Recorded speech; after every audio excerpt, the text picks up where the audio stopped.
Allez, bicheux. Nous voilà partis pour la partie 3. Nous voilà partis pour la partie. C'est con comme phrase, ça. Partie 3, les picheurs. Les arômes.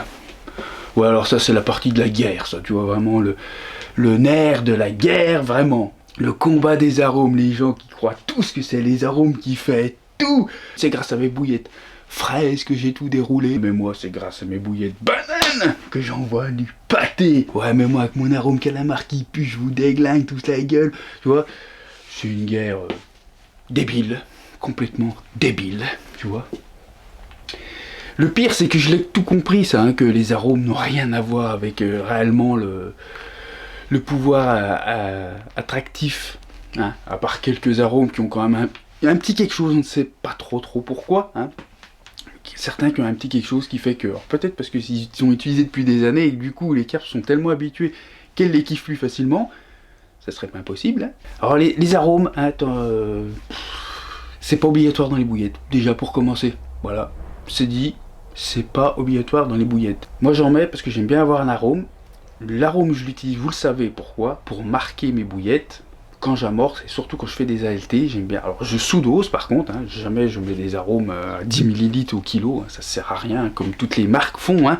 Ils vous en mettent une plombe pour que ça sente plein pot quand tu ouvres le paquet. Alors là je les vois, ouais c'est n'importe quoi, c'est que des trucs dégueulasses, ils mettent ça là-dedans, c'est que du produit chimique et tout. Ouais mais mon petit vieux, si tu ouvres ton paquet quand tu vas l'acheter, puis que ça sent pas beaucoup, tu dis, oh, ça sent rien ces bouillettes, what, je me suis fait arnaquer. Mais ouais, mais c'est un cercle sans fin. Autant les commerces, on peut leur montrer du doigt et puis leur cracher dessus parce qu'ils font des conneries, mais on est les premiers à les pousser et à en faire encore plus. Bah oui. Et vous savez comme je suis pour le côté rouleur, hein, parce que je roule quand même.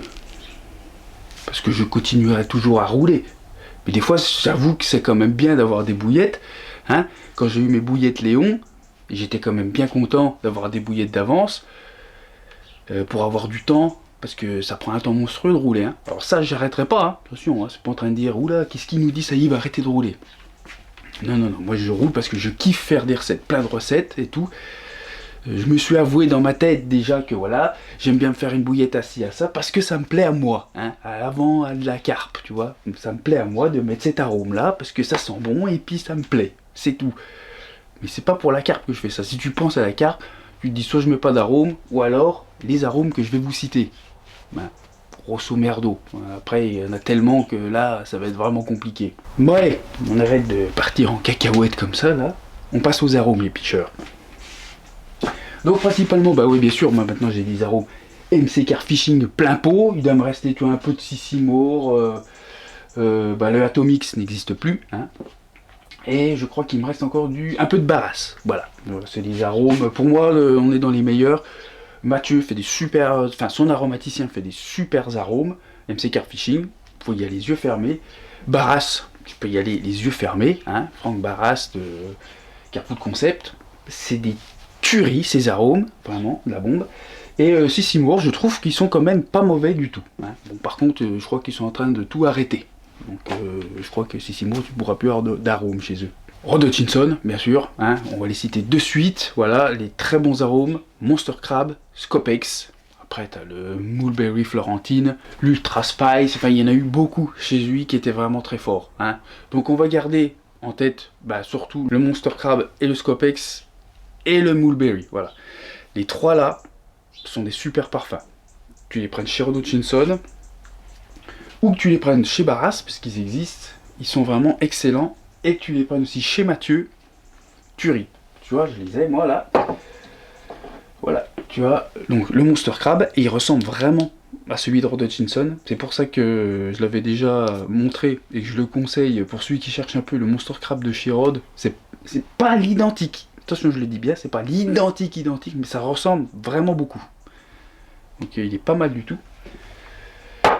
Son Scopex, il est très bien. Scopex de chez Mathieu. Il ressemble vraiment à celui de Nash surtout. Mais il faut savoir que Nash, il y a eu une histoire. Nash et Rod, ça a fait le Scopex un peu en même temps, un grosso merdo, tu vois. Et c'était pas tout à fait pareil, mais les deux sont hyper efficaces. Et celui-ci de Scopex ressemble beaucoup au Nash. Ensuite, son Mulberry, à Mathieu, il ressemble beaucoup à celui de Rod Hutchinson, je trouve. Barras, pareil, il est super, son Mulberry. Son Monster Crab, je ne sais pas, et son Scopex non plus, parce que je les ai pas sentis, mais je me doute que de toute façon, voilà, comme il travaille avec les molécules et tout, il est très très bon. Hein. Et c'est pareil pour l'aromaticien de Mathieu. Hein. C'est des gars, ça fait des années, même des dizaines d'années qu'ils bossent là-dedans, ils te font des arômes bijoux. Tu vois. On va pas s'étaler sur 50 000 parfums. Hein. Voilà, donc je vous dis, le Scopex c'est une valeur sûre. Je vous ai fait une recette et tout qui est vraiment très bien. Le Scopex c'est vraiment pas mal du tout. Il n'y a pas que ça, parce que le truc aussi qu'il va falloir prendre en compte, c'est que beaucoup de monde utilise Scopex. Tu vois, et avec ce que je viens de dire comme connerie, ça va encore en ramener d'autres qui vont l'utiliser. Tu vois. Et le problème, c'est qu'après, si le gars commence à se faire tous les mêmes recettes, c'est pas non plus tip top. Tu vois, c'est arrivé dans le plan d'eau, tout le monde pêche à la Scopex, tu vois, c'est. Donc il faut essayer de sortir du lot, en fait. Hein. Les arômes vont t'aider à sortir du lot aussi. Et là, par contre, je peux pas te citer tous les arômes. J'essaye juste, le débutant, d'éviter de se perdre et puis de se faire une bouillette qui va le motiver à... qui va lui permettre de faire des poissons assez rapidement et le motiver à chercher par lui-même d'autres choses et puis à modifier petit à petit ses recettes et puis à se trouver quelque chose vraiment personnellement à lui. Tu vois. Donc, Scopex, Monster Crab, Mulberry, ça reste des inconditionnels. Vraiment, c'est de la tuerie, c'est de la bombe. Ensuite, tu as le Maple Cream. Alors le Maple Cream de chez Mathieu, pareil, il existe ailleurs, hein. Ça, il avait été connu chez Big Carp, le Maple Cream. Tu vois. Ça, c'est vraiment un très très bon arôme. J'ai fait beaucoup de poissons avec le Maple Cream. C'est pas tout le monde qui le fait, par contre celui-là. Mathieu là, après je sais pas si d'autres le font vraiment et qu'est-ce qu'ils valent. Je sais que celui de Mathieu, j'ai fait pas mal de poissons déjà avec. Donc nickel. Ensuite, qu'est-ce que je pourrais vous amener? En arôme épicé, bien sûr, tu as le Oriental Demon hein, de chez Mathieu, qui ressemble un petit peu à la Hot Demon de chez Starbait. Il ressemble un petit peu à ça, l'arôme, tu vois. C'est un arôme qu'on utilise pas mal. Ouais, très bien le Oriental Demon. Après, chez d'autres, je sais pas ce qu'il y aura, hein, mais sur là... Depuis que maintenant je prends que les arômes là-bas, il me reste très peu d'arômes ailleurs, donc compliqué de vous en citer d'autres. Et en plus de ça, plus ça va, moins j'utilise les arômes qui puent. Ouais, parce que franchement c'est une infection quand tu roules tes bouillettes quoi. C'est une horreur. Et quand tu sais que ça apporte pas vraiment quelque chose, hein, tu te dis à quoi ça sert que je m'engueule avec ma femme. Bon, moi c'est pas le cas. Je suis dans le garage et puis sur ma femme, elle est super conciliante. Elle est parfaite, ma femme. Quand t'as fait sécher des bouillettes au foie avec l'arôme qui pue et épicé, ça daubait, hein, et que tu fais sécher ça dans la chambre, faudrait bien savoir combien il y a de femmes qui acceptent. La mienne, elle a été ok. Bon, elle a pas super aimé, hein. Ça c'est sûr. Mais voilà, elle savait très bien qu'il y avait des soucis.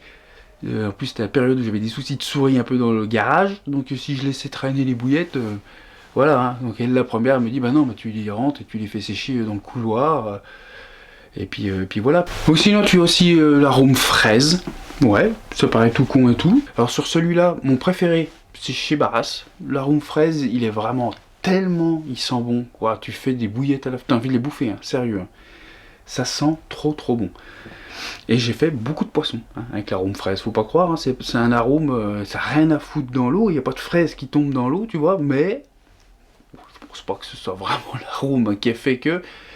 Mais j'ai pris beaucoup de poissons avec l'arôme fraise. Sinon tu as l'arôme ananas, qui a toujours très bien marché. Et puis voilà quoi, hein. Là j'ai fait à peu près le tour, comme je vous dis, j'utilise plus trop de parfums qui puent. Donc les épicés à base d'ail et de machin, pareil, ça j'ai tout jarté. J'ai que le Oriental Demon, moi que j'utilise bien. Et puis après voilà, Scopex, Mulberry, Monster Crab, qui est quand même vraiment intéressant, même si bon, ça pue, hein, mais c'est vraiment intéressant. Maple Cream, ananas et puis le fraise. Donc voilà pour les arômes, perdez-vous pas plus. C'est plus une vidéo là, titre d'information, hein. Voilà, pour ceux qui en peuvent plus, qui savent plus, là je sais plus quel parfum mettre, voilà, celui qui est vraiment dans cette optique là, généralement les gens arrivent à trouver, il y a un truc qui leur plaît en fait, et voilà, et ça va t'aider si ça t'aide à te donner confiance en ton appât, c'est ce qu'il faut, donc les arômes, autant les farines, je vous dis vraiment suivez ça quand vous êtes débutant. Les arômes, voilà, je vous ai donné à peu près ceux que j'utilise, mais vous pouvez très bien en utiliser d'autres. Si vous vous sentez pas trop perdu dans votre tête, essayez de pas en prendre 50 000, hein, comme moi, j'en ai déjà trop encore là. Hein. Mais bon, pas moi, je vous fais plein de recettes en plus de ça. J'ai des idées, je vous fais des recettes, voilà. Mais faut savoir que si vous voulez construire quelque chose dans le long terme et puis faire des gros amorçages et tout, essayez de vous faire 1 ou 2 recettes, voire 3, mais pas trop plus, pour pas trop vous perdre. Voilà. Voilà, donc ça c'était la vidéo pour les arômes. Ça sert à rien que ça dure plus longtemps, c'était déjà bien assez long. Et on fera la dernière partie qui sera les additifs et puis les œufs. Ça fera un lot de 4 vidéos comme j'avais déjà fait, hein, sauf que c'était vraiment sur le roulage pur. Là c'est vraiment pour vous parler encore des farines, parce que j'ai tellement de questions en fait. C'est... voilà. Ben, regardez les vidéos au bout les picheurs s'il vous plaît. Parce que les questions qui reviennent et que toutes les réponses sont déjà données... je peux pas vous expliquer mieux que je le fais là en fait, hein, surtout en écrivant. Voilà, donc réécoutez, jusqu'à que vous compreniez, et puis voilà. Ou alors c'est qu'on n'arrive pas à se comprendre, putain. Allez, je vous laisse les picheurs, puis je vous dis bah, la 4e partie, hein, ou peut-être une vidéo pêche entre, et puis voilà. Allez, bonne piche, salut les picheurs.